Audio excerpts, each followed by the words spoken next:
임신 중이던 한 여성이 집 안으로 들어섭니다. 하지만 불과 7분 뒤 그녀는 뱃속의 아이와 함께 사망한 채 발견되죠. 침입하는 적은 없었어요. 그렇다면 범인은 아는 사람.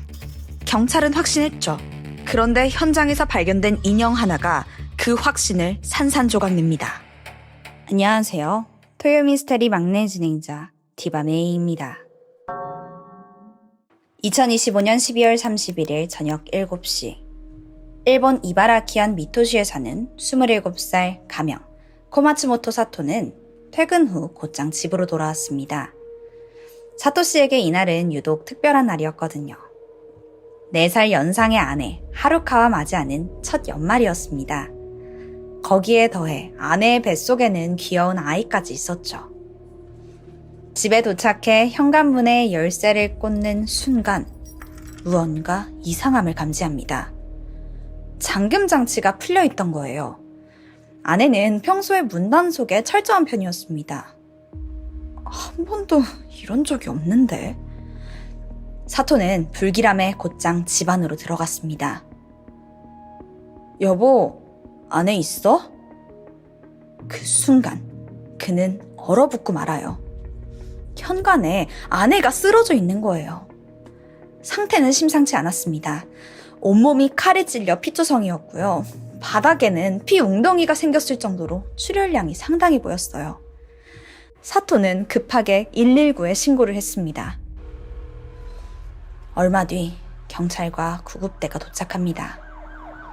빠르게 그녀의 상태를 확인했지만 하루카는 이미 세상을 떠난 뒤였습니다. 뱃속에 있던 아이 또한 목숨을 잃은 상태였죠. 그런데 이 발견 당시에 현관문을 제외한 모든 창문은 전부 안에서 잠겨 있었습니다. 외부에서 침입한 흔적이 전혀 없던 거예요. 현관으로 범인이 당당히 들어왔다면 면식범의 소행일 확률이 높아요. 또한 하루카는 사망 당시 실내복에 실내용 슬리퍼를 신고 있었어요. 편한 복장으로 맞이할 만큼 가까운 사이였을 확률이 높다는 거죠. 여기에 더해서 시신이 현관을 등진 채 왼쪽으로 쓰러져 있었습니다. 이걸 봐서는 거실로 가던 중에 뒤에서 공격을 받은 것으로 추정됩니다. 또 하나 주목할 점은 실내에는 어질러진 흔적도 사라진 귀중품도 전혀 없었다는 거예요. 하루카의 핸드폰과 지갑은 식탁 위에 그대로 놓여 있었고요. 즉, 범인의 목적은 오직 하루카의 목숨이었다는 겁니다. 이 끔찍한 가능성을 뒷받침하는 증거는 하나 더 있습니다. 시신에 남은 참혹한 상처들이에요. 부검 결과 사인은 외상성 쇼크였습니다. 쉽게 말해서 심각한 부상을 입어서 과다출혈이 발생했고 주요 장기에 혈액이 공급되지 않으면서 사망에 이르렀다는 말이죠. 치명상은 오른쪽 목에 남은 자상이었습니다. 깊게 파고든 칼날이 경동맥을 자르면서 엄청난 출혈이 일어난 거예요. 더욱 안타까웠던 건 그녀의 양팔에는 다수의 방어운이 남아 있었어요. 이 흔적으로 미뤄봐서는 그녀가 필사적으로 저항했다는 걸 짐작할 수 있었죠. 아마도 뱃속에 있는 아이를 지키려던 몸부림으로 보였습니다. 그런데 이게 끝이 아니에요. 하루카는 사망 전에 머리를 수십 차례 둔기로 가격당했습니다. 이게 얼마나 강한 공격이었는지 두개골의 일부가 골절되기까지 했죠. 당시에 시신을 확인한 부검인은 고층 추락에 버금가는 충격이 가해졌을 거라고 추정할 정도였습니다. 범인이 얼마나 강한 사리를 품었는지 어느 정도 짐작이 되죠. 범인은 둔기와 칼 최소 2개 이상의 흉기를 미리 준비했습니다. 이건 완벽한 살인 계획인 거예요.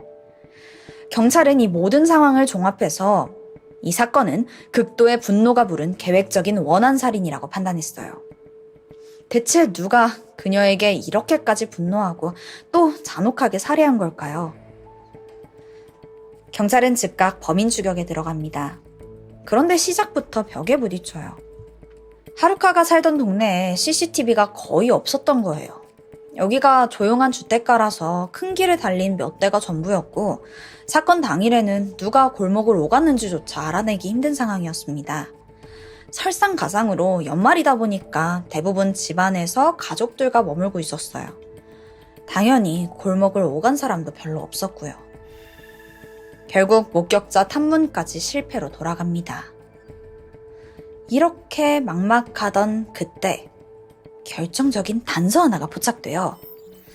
정밀 감식 결과 사망한 하루카가 입고 있던 옷에서 남성의 DNA가 검출된 겁니다. 경찰은 먼저 남편 사토 씨와 대조를 해보는데요. 전혀 일치하지 않았어요. 그렇다면 이건 범인의 것이 확실한 거죠. 자, 이제 대조할 누군가만 찾으면 되는 상황이에요. 경찰은 범죄자 데이터베이스에 조회했지만 일치하는 사람은 없었어요.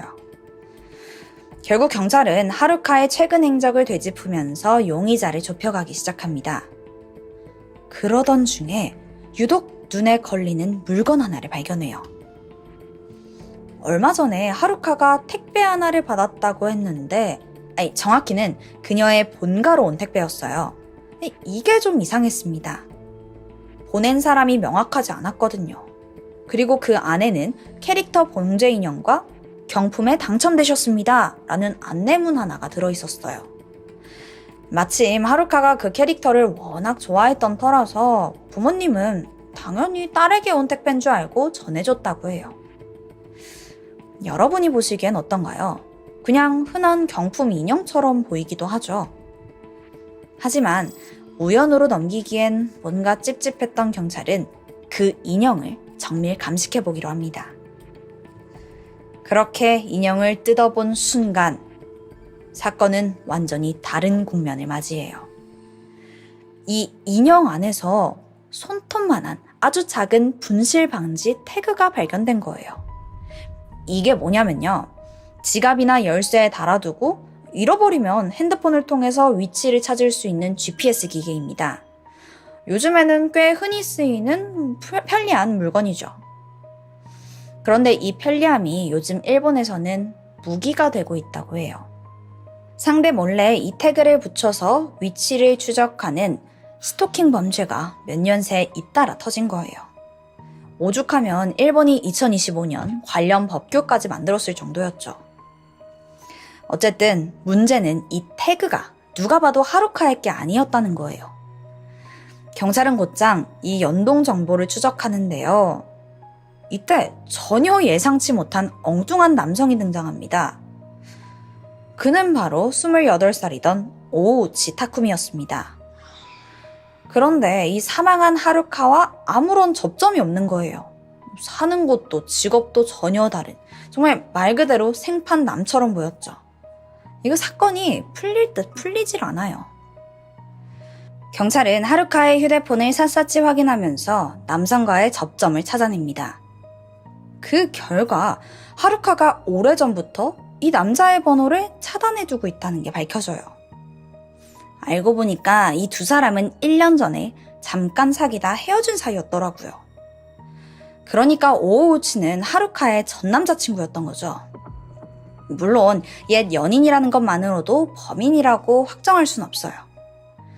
그런데 파고들면 파고들수록 심상치 않은 정황들이 줄줄이 나옵니다. 두 사람이 헤어진 후에도 오우치는 하루카의 행방을 수소문하고 다녔어요. 지인들이 다 증언을 해줬죠.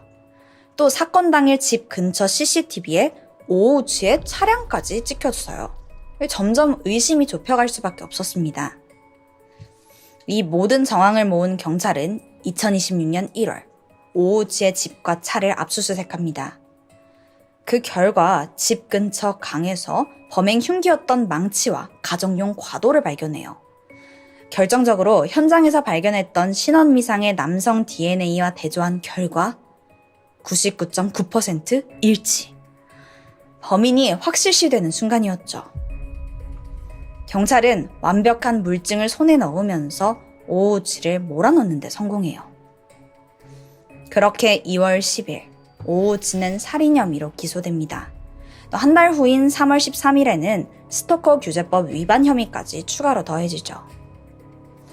그런데 정작 오우치는 혐의를 부인합니다. 대체 이 두 사람 사이에 어떤 일이 있었던 걸까요? 여기서 잠시 두 사람이 어쩌다 이렇게 얽히게 됐는지 이것부터 짚어봐야 해요. 먼저 사망한 하루카는 학창시절부터 유독 밝고 활발한 아이였어요. 주변에는 늘 사람들이 끊이질 않았죠. 그렇게 사랑을 받고 자란 하루카에게도 쉽게 꺼내지 못할 상처가 하나 있었는데요. 바로 전 남편의 가정폭력이었습니다. 사실 하루카는 20살 성인이 되자마자 연상의 남성과 결혼을 했습니다. 남편은 사사건건 하루카의 생활에 간섭했고 일거수일투족을 감시하면서 집착했죠. 심지어 온갖 핑계를 만들면서 폭력을 저지르기도 해요. 하루카는 이때 이 일을 조용히 넘어가지 않았어요. 곧장 경찰과 변호사를 찾아가서 도움을 요청했습니다.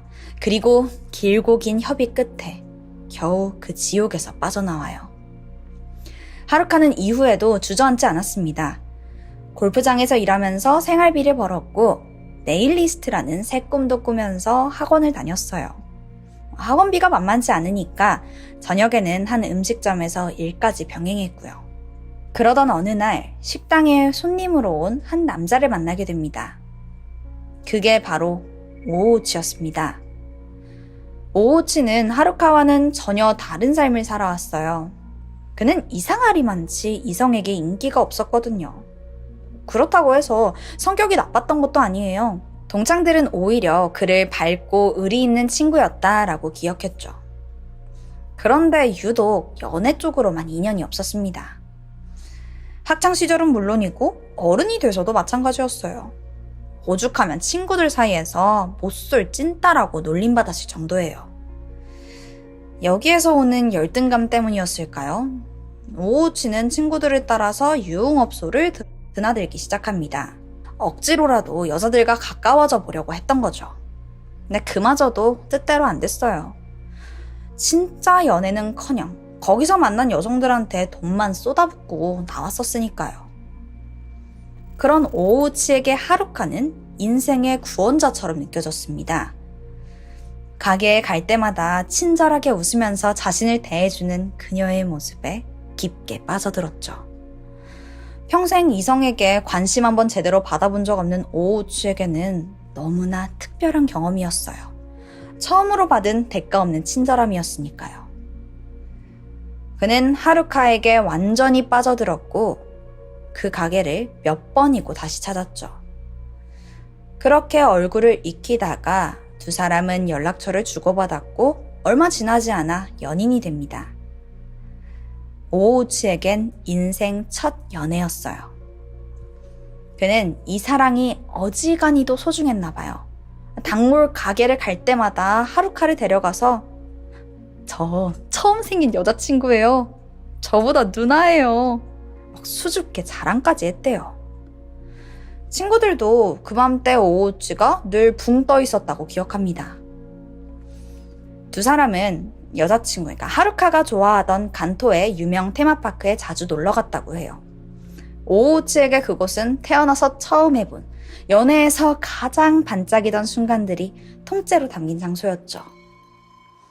그렇게 행복한 나날들만 이어질 것 같던 어느 날, 만난 지 1년도 채 안 됐을 무렵 하루카가 이별을 이야기합니다.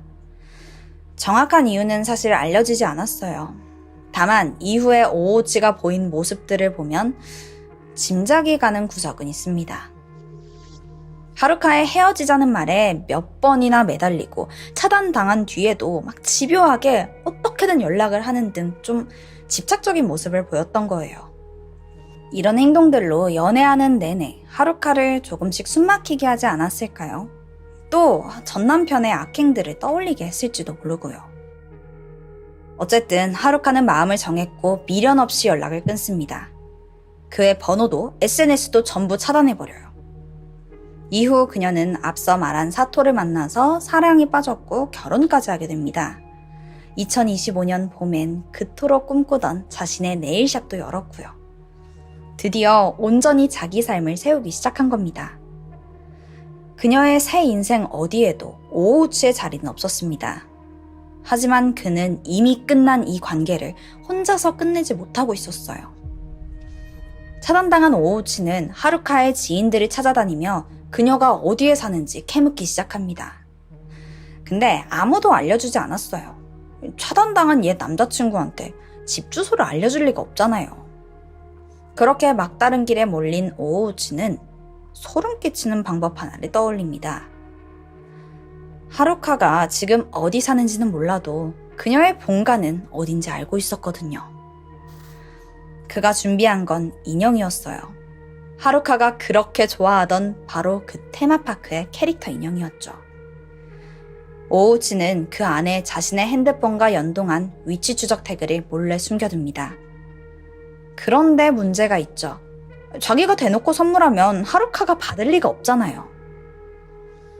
어떻게 하면 이걸 집에 들이게 할까? 고민하던 그는 한 가지 방법을 떠올립니다. 인형을 택배 상자에 넣으면서 경품에 당첨되었습니다. 라는 안내문을 슬쩍 끼워 넣은 거예요.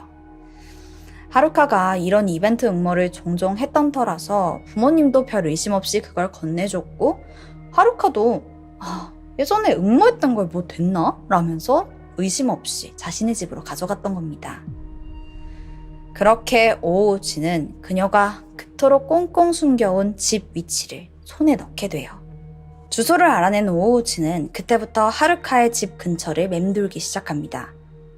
그제서야 다른 남자와 결혼해서 아이까지 가졌다는 걸 알게 돼요. 이 사실은 오우치의 비틀린 소유욕에 불을 붙입니다. 내가 아닌 그 누구도 하루카를 가질 수 없다라고 생각했던 거죠. 오우치는 그녀를 죽이기 위해 망치와 과도를 챙겨 차에 올라탔습니다. 그리고 남편이 없는 완벽한 타이밍을 기다리면서 주변을 배회했어요. 그러던 사건 당일 12월 31일 오후 5시 34분. 오우치는 하루카가 홀로 골목을 걷는 걸 발견합니다. 실내복을 입고 잠깐 외출한 듯 했죠. 주변에 남편은 보이지 않았어요. 오우치는 절호의 기회라고 판단했고 준비한 흉기들을 조용히 챙겨 그녀의 뒤를 밟습니다. 그리고 하루카가 집에 들어가 신발을 벗는 순간 안으로 들이닥쳤어요. 그 이후의 상황은 오우치가 지금까지도 입을 열지 않아 정확히는 알 수 없습니다. 하지만 시신에 남은 흔적으로 그날 무슨 일이 벌어졌는지 추측할 수 있었죠. 오우치는 그녀의 머리를 망치로 수십 차례 내리쳤고 목을 준비해온 흉기로 찔렀습니다. 앞서 방어원에서 봤듯 하루카는 뱃속의 아이를 지키려고 필사적으로 저항했지만 소용없었어요. 범행을 마친 그는 망치와 과도를 챙겨 유유히 집을 빠져나옵니다. 그때 시각은 5시 41분이었죠. 겨우 7분 만에 2명의 목숨을 앗아간 거예요. 그리고는 증거를 없애기 위해 흉기들을 자기 집 근처 강에다 던져버렸습니다.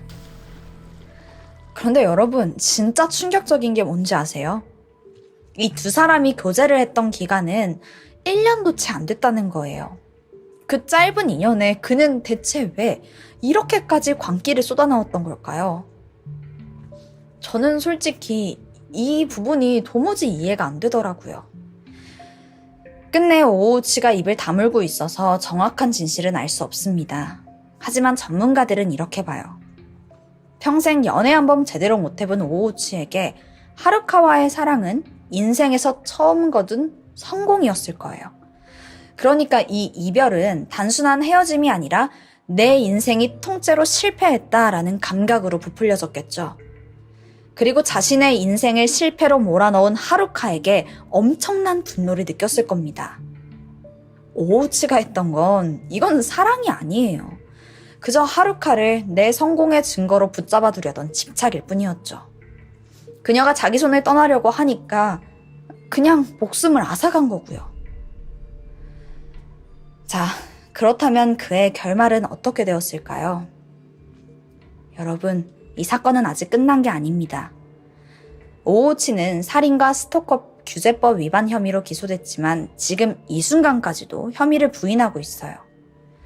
그리고 그의 죗값을 가릴 재판은 이제부터가 시작입니다. 그리고 마지막으로 마음을 무겁게 하는 기록이 하나 더 남아 있습니다. 사실 하루카는 사건 발생 나흘 전에 이미 경찰서에 신고를 했었어요. 전 남자친구한테 스토킹을 당하고 있는데 혹시 상담을 좀 할 수 있냐고요. 누군가 자신을 노리고 있다는 걸 그녀도 분명 느끼고 있던 겁니다. 그런데요, 경찰이 그 상대가 누구냐 이름을 묻자 하루카는 끝끝내 오호치의 이름을 밝히지 않았습니다. 물론 일이 커지는 게 부담스러웠을 수도 있죠. 하지만 그녀의 친구들은 이렇게 말합니다. 어쩌면 하루카는 신고가 커져서 오호치의 인생이 망가지는 것만큼은 바라지 않았을 거라고요.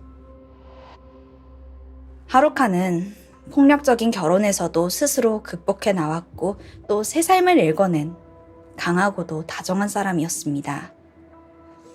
그녀는 어쩌면 마지막 순간까지 누군가를 해치는 쪽이 아니라 지키는 쪽에 서 있을지도 몰라요. 하루카와 세상의 빛을 보지도 못한 작은 생명. 두 사람의 죽음이 오호치의 죗값에 무겁게 새겨지길 바라며 삼가고인의 명복을 빕니다. 지금까지 토요미스테리 디바메이였습니다. 2009년 9월 8일 대학원생 애니가 실종되는 사건이 발생해. 오후부터 전화, 문자까지 답장이 하나도 없는 거야. 근데 사실 이런 적이 단 한 번도 없거든. 걱정이 된 애니의 룸메이트는 결국 경찰에 실종 신고를 하게 돼. 그녀는 5일 뒤면 결혼을 할 예정이었어. 이런 상황에서 남자친구한테 아무런 연락 없이 갑자기 사라진다는 게 이상하잖아. 경찰은 이게 사건일 거라고 의심했고 수사에 들어가게 돼. 애니는 화목한 가족 분위기에서 자라서인지 항상 밝고 예의 바른 아이였다고 해. 심지어 공부도 잘해서 학교에서 모범생이었고 특히 수학이랑 과학을 진짜 좋아했대. 고등학교 친구들은 애니가 아인슈타인을 이을 희대의 과학자가 될 거다라고 말할 정도였어. 그렇게 의대에 입학해서 2007년에 장학금 받으면서 졸업했고 그 후에 예일대학교 석사과정에 진학하게 돼. 이렇게 공부하는 게 솔직히 좀 힘들 법도 하잖아. 근데 애니는 언제나 밝게 웃는 얼굴이었고 일도 잘해. 진짜 엄친 딸인 거지.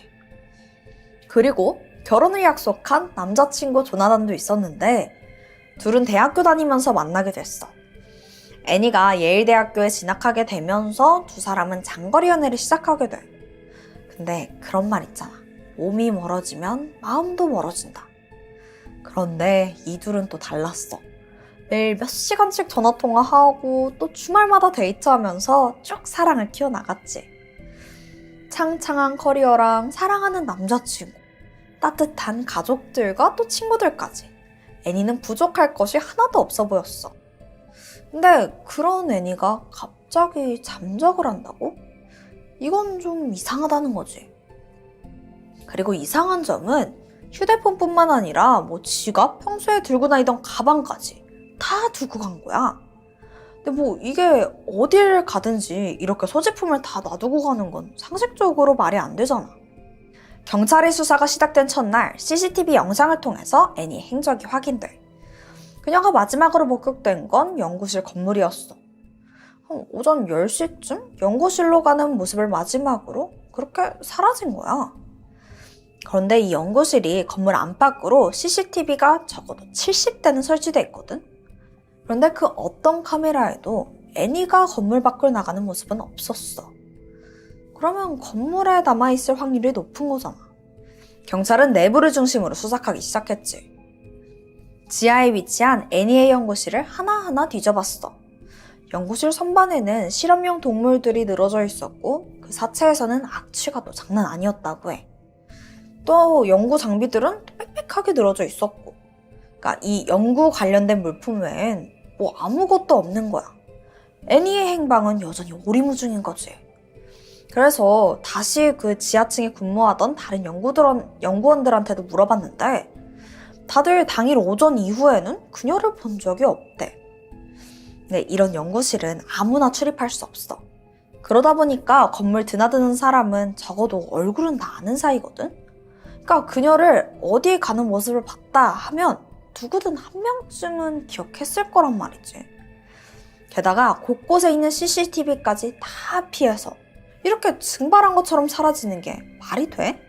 경찰은 애니한테 무슨 일이 생겼다는 걸 확신했고 우선 용의자를 좀 추려보기로 해. 대체적으로 누군가 실종되면 가장 먼저 지목되는 건 평소에 가깝던 사람이지. 그래서 처음에 남자친구 조나단이 용의자로 지목됐고 조사를 해봤지만 사건 당일 아예 다른 지역에 가 있더라고. 그러니까 알리바이가 정확한 거지. 그는 바로 용의선상에서 제외돼. 자, 그럼 남자친구가 아니라면 이 연구실에 접근이 가능한 사람이 아니었을까? 경찰은 애니 말고 연구실에 들어갈 수 있는 연구원을 중심으로 수사를 시작했어. 그나마 단서를 조금 찾게 되는데 이 건물은 어떤 방에 들어가든지 아이디 카드가 필요했고 당연히 그 카드 사용 기록이 남게 되는 그런 시스템이었던 거야. 그렇게 밝혀낸 사건 당일 애니의 행적은 11시 10분에 자기의 연구실에 들어갔어. 근데 그게 끝. 그러니까 뭐 다른 방에 들어간다거나 나갔다거나 그런 기록이 하나도 없더라고. 그러면 이 연구실 안에서 일어났을 가능성이 높은 거잖아. 그러니까 이 건물에서 연구실로 확 폭이 좁힌 거지. 애니 말고 이 연구실에 들어올 수 있는 사람은 단 2명이야. 컨트랙터인 레리 가프리하고 연구실 기술자이던 레이몬드 클라크. 그러면 둘은 연구실에 있던 애니를 적어도 보지는 않았을까? 그래서 둘한테 물어보는데 컨트랙터인 레리는 이날 애니를 한 번도 보지 못했다고 하더라고. 그런데 기술자인 레이몬드는 애니를 봤대. 그녀가 10시 반쯤 연구실에 들어갔다가 12시 45분쯤 나가는 걸 목격했다는 거지. 아니 근데 CCTV 싹 봤잖아. 그러면 혹시 경찰이 놓친 거야? 사실 사건 당일 12시 50분에 건물에서는 화재 대피 훈련이 있었거든. 그래서 사람들이 연구실 밖으로 우르르 나가면서 인파가 확 몰렸었대. 근데 애니는 키도 152에다가 40kg도 되지 않는 굉장히 왜소한 체구를 가지고 있었어. 사람들이 몰리는 사이에 거기에 이렇게 껴서 나가게 되면서 못 본 게 아닐까 하는 생각에 영상을 프레임 단위로 꼼꼼히 다시 확인해보기 시작했지. 근데 아무리 봐도 CCTV에 애니의 모습은 보이질 않아. 그러면 진짜 확실히 안 나갔다는 거잖아. 이때 혼란스러운 경찰에게 굉장히 유의미한 제보 하나가 들어오게 돼. 한 학생이 우연히 이상한 걸 발견했다면서 무언가를 제출한 거야. 보니까 애니의 연구실에 있던 소독용 티슈가 들어있던 상자더라고. 근데 거기에 붉은 얼룩이 묻어 있었어. 근데 이게 뭔가 혈흔 같아서 불안한 마음에 빨리 신고했던 거지. 이때 경찰의 머리를 스치는 생각이 하나 있었는데 여기 연구실에 동물의 시체가 되게 많았다고 했잖아.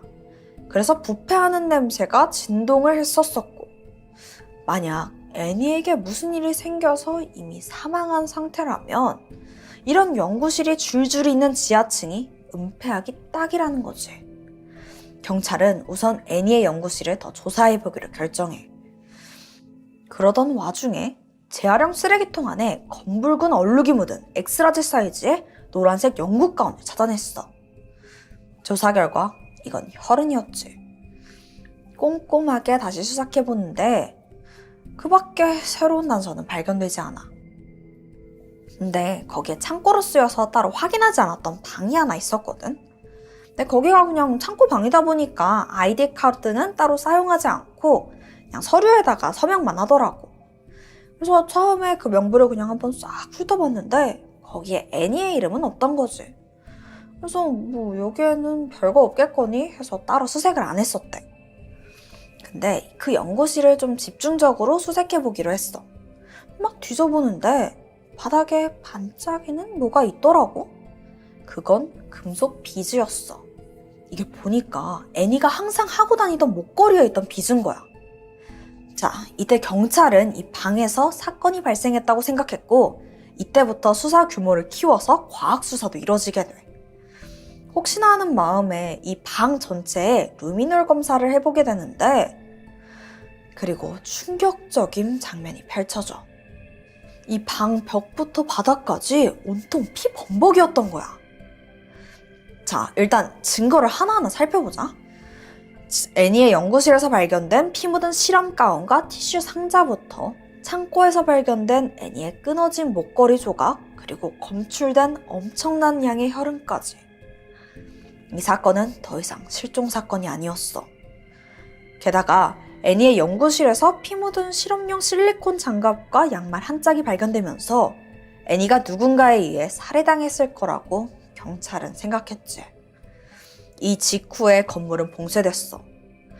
그런데 이렇게 봉쇄되기 전까지 학생들과 교수들, 직원들이 몇 분 전까지만 해도 바쁘게 드나들었던 거야.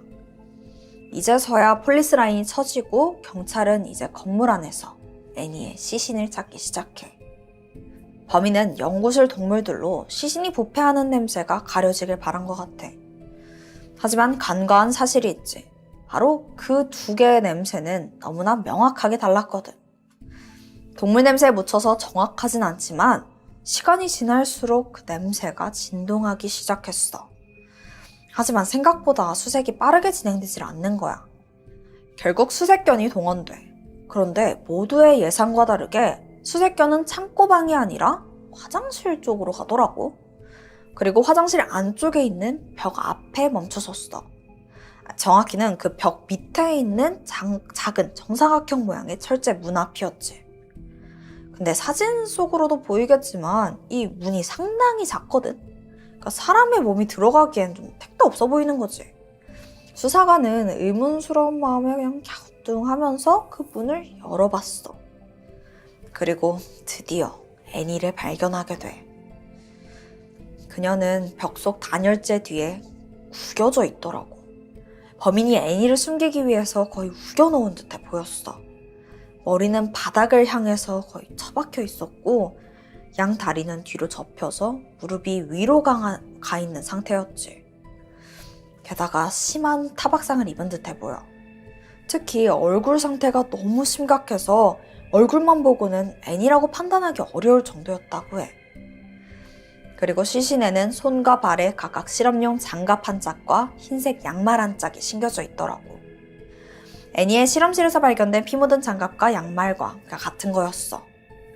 그런데 애니의 시신 옆에 뜻밖의 물건 하나가 떨어져 있는 거야. 그건 바로 초록색 펜. 아니, 여기에 펜이 떨어져 있는 게 이상하잖아.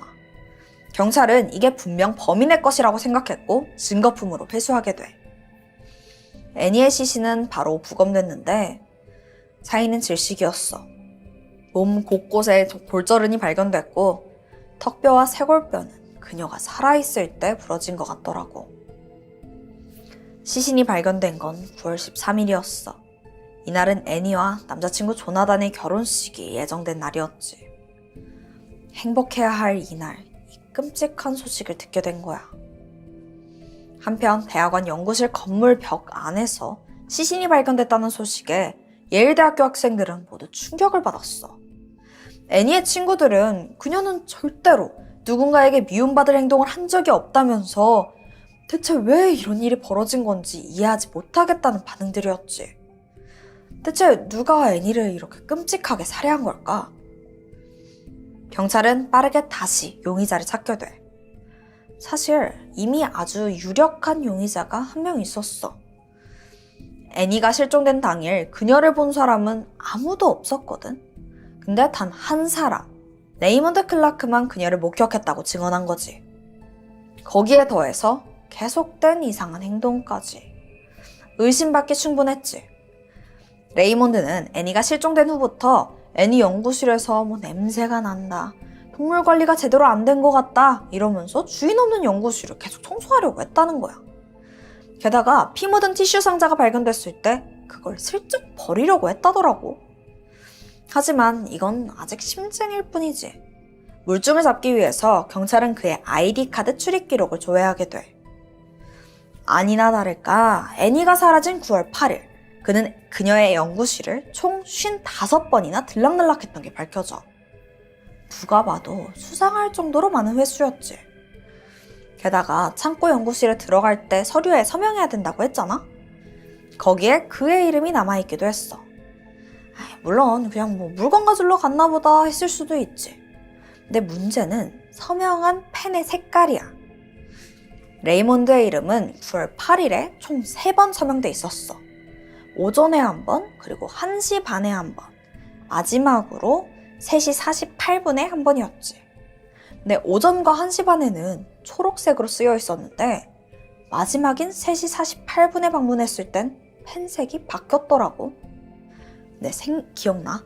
그 애니 시신 옆에서 발견된 초록색 펜. 과연 이게 우연일까?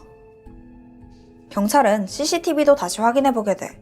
처음엔 애니한테만 집중해서 다른 사람들은 눈여겨보지 않았거든. 그래서 이번에는 레이몬드를 조사해보기로 했어.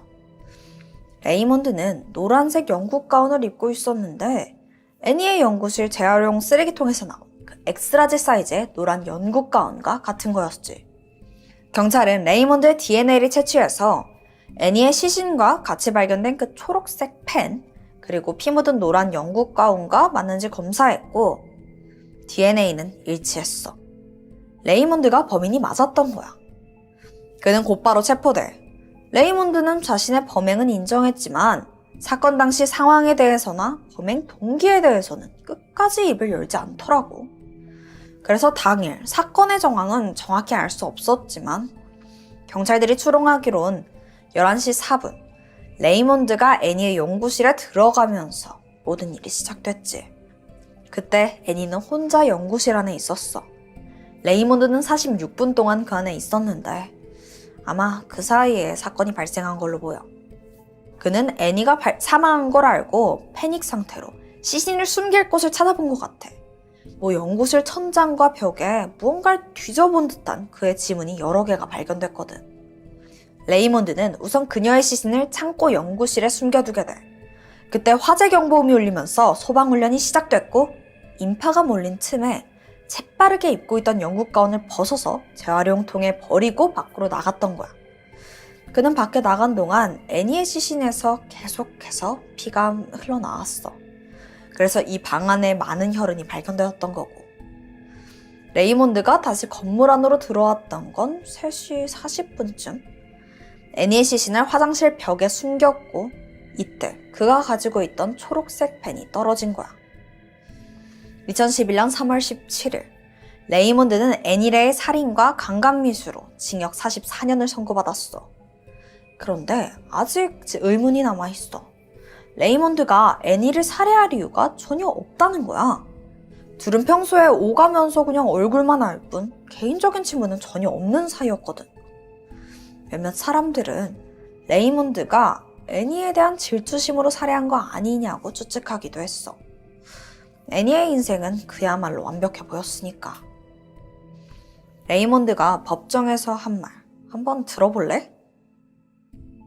나는 언제나 좋은 아들, 좋은 친구, 좋은 남자친구가 되고 싶었지만 실패했어요. 하지만 애니는 언제나 좋은 사람이었고 아마 제가 평생 노력해도 그렇게 좋은 사람이 될 순 없겠죠. 그는 겨우 자격지심으로 한 생명을 앗아간 거야. 이때 안타까운 사실이 하나 밝혀지는데 이 사건이 발생하기 몇 달 전 애니가 학교 잡지에 캠퍼스 내 안전과 범죄 위험성을 다루는 글을 냈다고 해. 어쩌면 애니는 이미 무언가 위험을 감지했던 건 아니었을까? 가장 안전해야 될 거라고 생각한 이 학교에서 애니가 당한 끔찍한 비극이 다시 한번 발생하지 않길 바랄 뿐이야. 오늘 내가 준비한 스토리는 여기까지. 그럼 우린 다음 영상에서 만나. 지금까지 토요 미스테리 디바메이였습니다.